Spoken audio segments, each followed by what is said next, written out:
Hello，我们现在已经回家了。其实我们已经回家3个星期了，但是因为我太懒了，所以一直没有来给大家录这个结尾。那其实这个结尾呢，主要是想跟大家分享一下我们第一次做 RV 的这个经验。那也希望大家通过我们的一些经验呢，少走弯路。那首先做 RV 呢，我们是在一个网站叫做 Outdoorsy。那其实有其他很多网站大家可以来租，但是我当时 Google 了一下，然后这个是第一个出来的，我就直接用了它。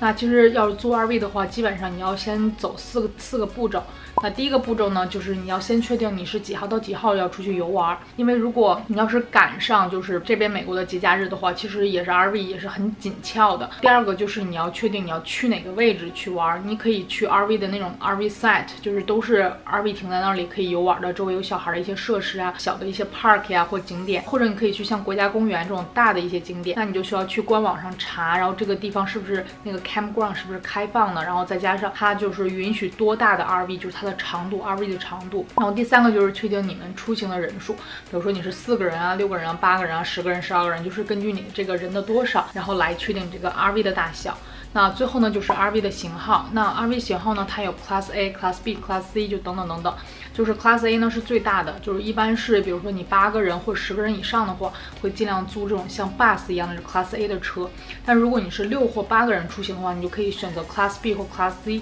就是它也是根据你的就是说选择，就是说多个人可以睡在车里面，然后或者是就是空间更大一些。那然后如果你就是2个人或4个人或更小的团体的话，你就可以租那种 Class B 啊，或者是租那种就是叫做 camper van， 就是更小，有点像 mini van 的那种比较更小的车，基本上大家就睡在里面，平时就在外面活动的那种。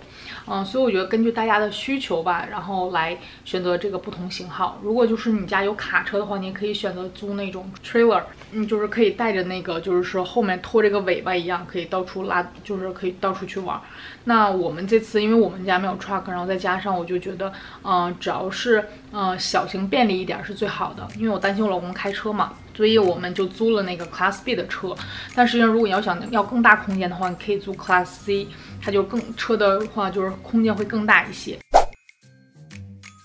其实 RV 大部分它是有2个供暖系统的，第一个是电供暖，第二个呢就是那个煤气供暖。一般是在车行驶过程中你只烧电，然后用电来取暖，但是等到车停下来之后，你可以用这个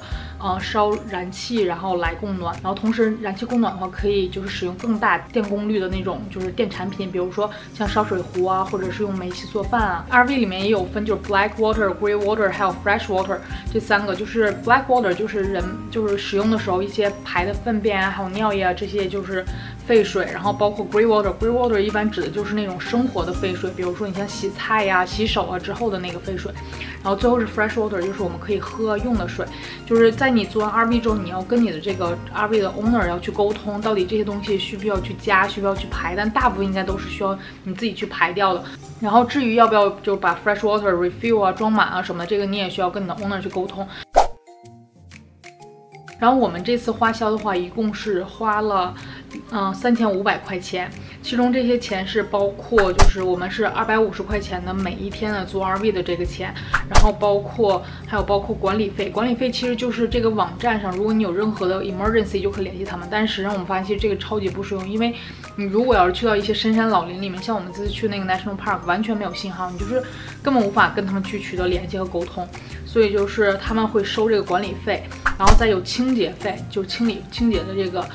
使用之后的这个清理费，一般都是 owner 然后来收取这个钱。然后还有就是这个保险钱你是必须要买的，就而且它是按天买，你去几天就买几天。最后一个是押金，就是押金是占很大一部分，这个押金是要求你把车归还了之后，然后那个owner check up 这个车没有问题了之后，然后这个网站才会把钱退给你。所以一共里里外外这些钱加起来差不多3500块钱，还包括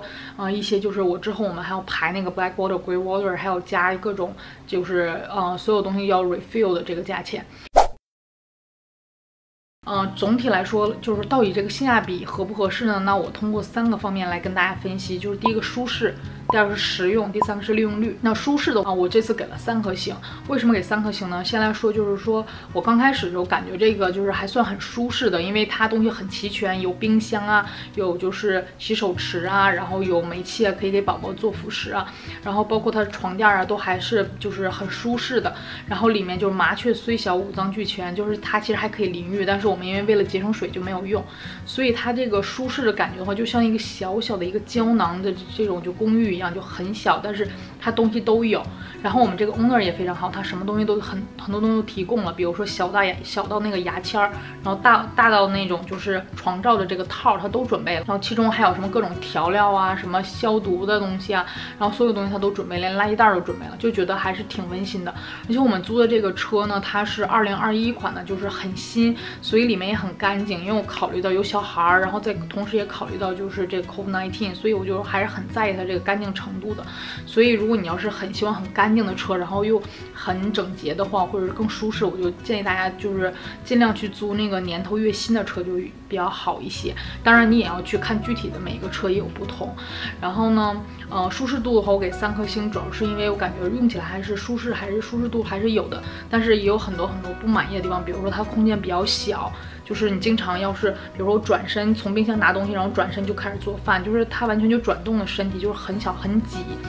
完全没有办法人并排站在那个厨房的地方。然后如果要上厕所的话，你还需要让开，然后大家才能借过。那实用性呢？实用性的话，我觉得它让我只给了2.5颗星。为什么？是因为我觉得好麻烦，就是基本上就是如果它是有3个系统，就是 resource 有3个系统，就是 resource 分别有就是电的、管电的、管水的，还有管燃气的。那你管电的话，你需要用电，你就要打开电的；然后你需要用水的话，需要打开水的；然后需要燃气的话，你就既打电的，还要打开燃气的，都要打开。然后呢，就是感觉到你每次用什么东西，然后你还要去打相应的东西，然后用完了之后还要马上去关掉，就是觉得好麻烦。需要你就是，除非你是那种就是用东西都很集中，比如说我们做饭的时候才烧水，就是说感觉只有那一段时间会需要用到燃料，然后打开燃料之后，那个车就会嘣嘣嘣的响，就因为在那个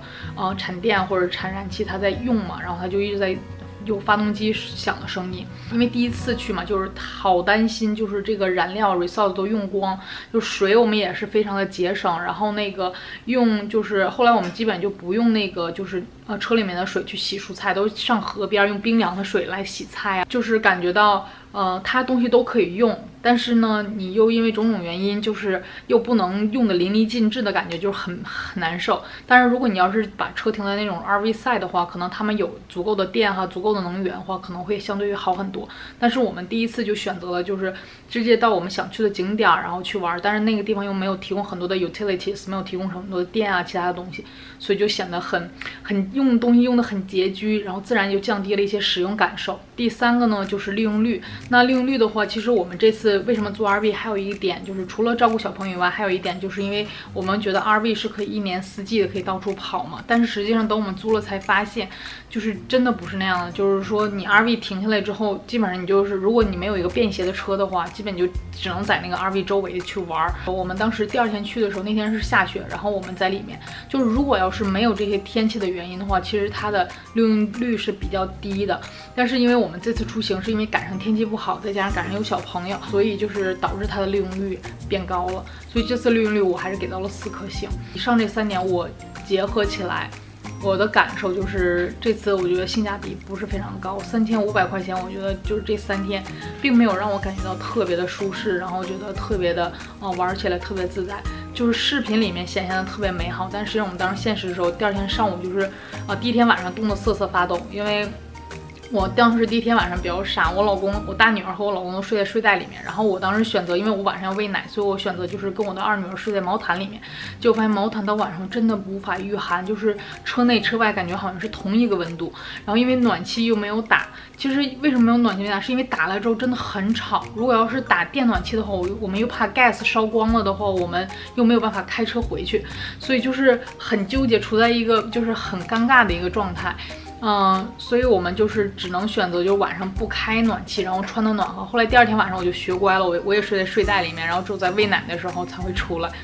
如果要说真的是去一个地方，它可以提供很好的 utility， 可以充电，这样电可以产生暖气，然后同时就是说周围也有一些比较好玩的地方的话，我觉得这个的话租 RV 去那个地方玩还是非常非常合适的。但是如果遇到天气不好，然后你还去一个地方没有 utilities， 然后就是感觉大大降低了它的这个整体的使用感受。哦，对了，最后一个说就是。还有就是说要处理 RV 的这种各种后续东西，比如说要排污啊，还要添东西啊，这些东西也是我们觉得很麻烦的一个事情。因为其实整体玩完了之后，人是很疲惫的，然后还要去处理这些事情，也是一件就是觉得很繁琐，需要在精神上加压的一件事情。OK， 那以上呢就是我们这次第一次租 RV 的一个使用感受。那如果要是有任何的问题的话，你可以在下方留言跟我进行讨论。OK， 那如果你喜欢这期视频的话，就记得点赞、评论、转发，记得给我一个大大的关注和订阅哦。那我们下期再见，拜拜。